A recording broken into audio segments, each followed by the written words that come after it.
Takže ahoj, ahoj, ja vás vítam pri novom videu.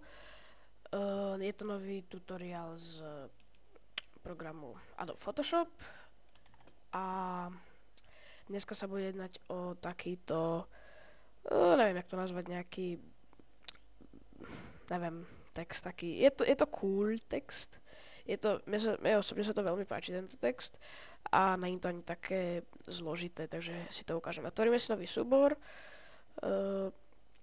To už nám nemusím vysvetľovať, ako sa ide otvoriť nový súbor, že súbor a tam nový. Ja tu mám takúto veľkosť.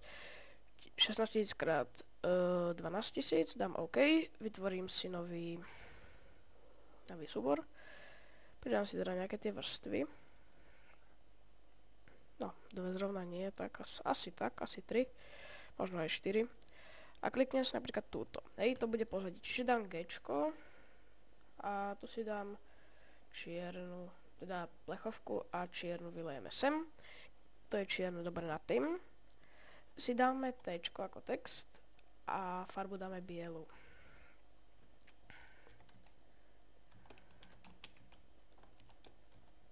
Tak dáme fajočku hore, CTRL-T. Posunieme si text a zmenšíme si ho, aby sa nám sem vošiel. Trošku si necháme miesto aj z boku, pretože to budeme potrebovať. Dobre, dáme Enter, alebo tú fajočku hore. A teraz si to duplikujeme dvakrát. Čiže CTRL-J a CTRL-J, tú vrstvu vlastne. Je to aj pravý, má tam kopírovať vrstvu.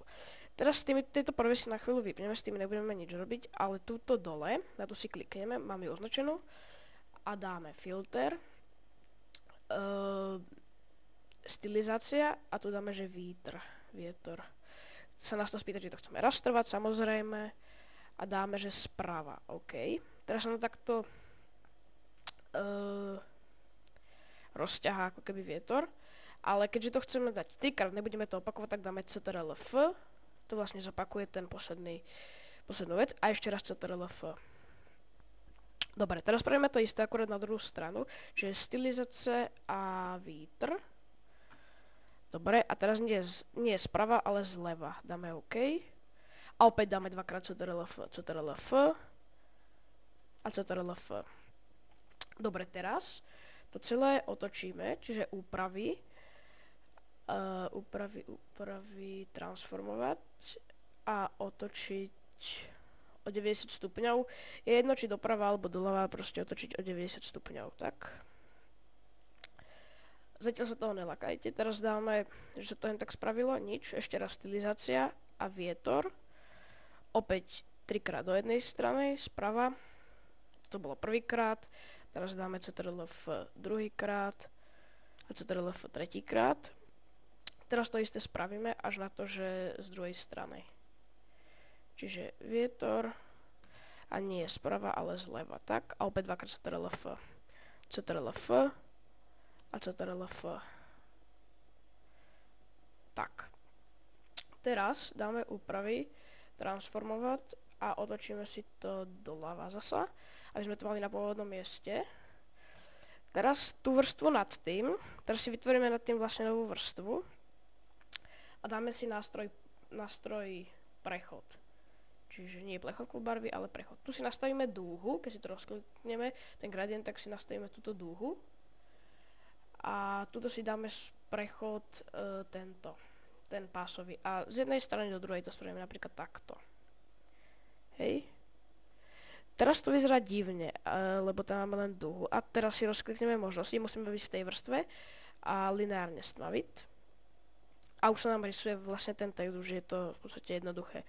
Tento text vlastne bude nad tým, ten si zapneme. A zase ďalší nad tým je, ten si takisto zapneme.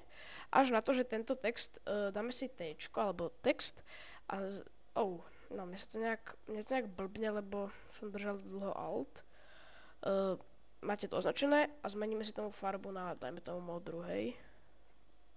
Nejakú takú modrú, takto. OK. Dáme fajočku hore. A teraz si dáme opäť filter, stylizácia a vítr. A teraz už iba raz, zase na to spýtať, či to chceme rastrovať, Takže teraz ide zľava jeden a potom jeden sprava. Stylizace, vítr, tak. A teraz sprava. A máme ho taký rozkmitaný ten text. A v podstate už sme na konci.